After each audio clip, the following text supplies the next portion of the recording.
ஓம் சாய்ராம், ஜெய் சாய்ராம். என் அன்பின் சாய் குடும்ப உறவுகளே, நீ எதிர்பார்க்கும் நன்மைகள் ஒவ்வொன்றாக நடக்கும். துன்பங்கள் சில முடிந்து விட்டது. எந்த துன்பத்திலும் நீ என் மீது கோபமோ வருத்தமோ கொள்ளாமல் வாழ்வை புரிந்து பொறுமை காத்தாயல்லவா, அதற்கான பலன் கிடைக்கும். உனக்குள் வரும் எதிர்மறை சிந்தனைகளுக்கு இடம் கொடுக்காதே. அதை மட்டும் இப்போது நீ செய்தால் போதும். உனக்கான புதிய சூழல் ஆரம்பமாகின்றது. பல நன்மைகள் நடக்கும் நேரம் இது. உனக்கு எதை எப்பொழுது தர வேண்டுமோ அதை அப்போது நானே உன்னிடம் கொண்டு வந்து சேர்ப்பேன்.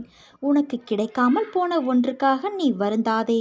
அது உன் கையில் விரைவில் கொண்டு வந்து நானே சேர்ப்பேன்.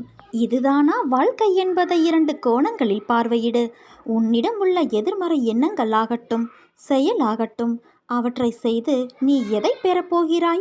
நம் உயிரே நிரந்தரமில்லாத வாழ்க்கையில் எதிர்மறை இன்னல்கள், தோல்வி, அவமானம், இந்த போராட்டம் எல்லாவற்றையும் தாண்டி உன் இலக்கில் நீ நிற்பது என்பது எப்படி இருக்கும் என்று யோசித்துப்பார். கோபமோ கவலையோ வருத்தமோ பகையோ விரோதமோ, இவற்றிற்கு பதிலாக உன்னை நீ மேம்படுத்து. உனக்குள்ளே உன் மனதில் நிறுத்திய உன் சாயப்பா எப்படி உனக்கு தவறான வழியை தருவேன்? ஒரு பக்கம் இது செய்யலாமா என்று தோன்றும், இன்னொரு பக்கம் இதை செய்தால் நிம்மதி இருக்காது என்று தோன்றும்.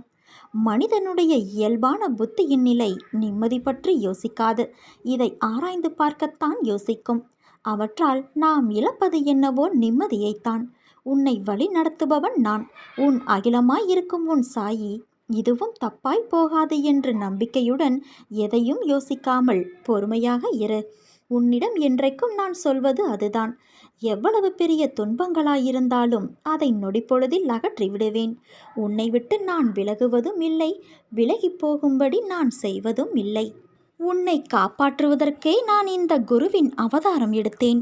உன் தவறை நீ உணர்ந்து என்னை காண வேண்டும் என்ற ஆவலோடு என்னை தேடி வந்த உன்னை காப்பாற்றவே நான் அவதாரம் எடுத்து வந்துள்ளேன். குரு சேவை செய்து வந்த வம்சத்தில் நீ பிறந்ததாலேயே நீயும் என்னை போன்ற குருவின் கடாட்சத்தை பெற்றாய். என்னை வணங்குவோர் வாழ்வில் ஏற்படும் சோதனைகளும் சாதனையாக மாறும் என்பது உறுதி. உனக்கு நல்லதே நடக்கும். உன் சாயப்பா நான் உன்னோடு தானே இருக்கிறேன். கடல் போல துன்பம் வந்தாலும் கவலை உனக்கு எதற்கு? கரையிலே நான் உன்னை காத்து நிற்கும்போது நீ எதற்காகவும் கலங்கக்கூடாது. நீ நம்பிக்கையோடு இருந்தால் நல்லதே நடக்கும். சாயிருக்க பயமேன்.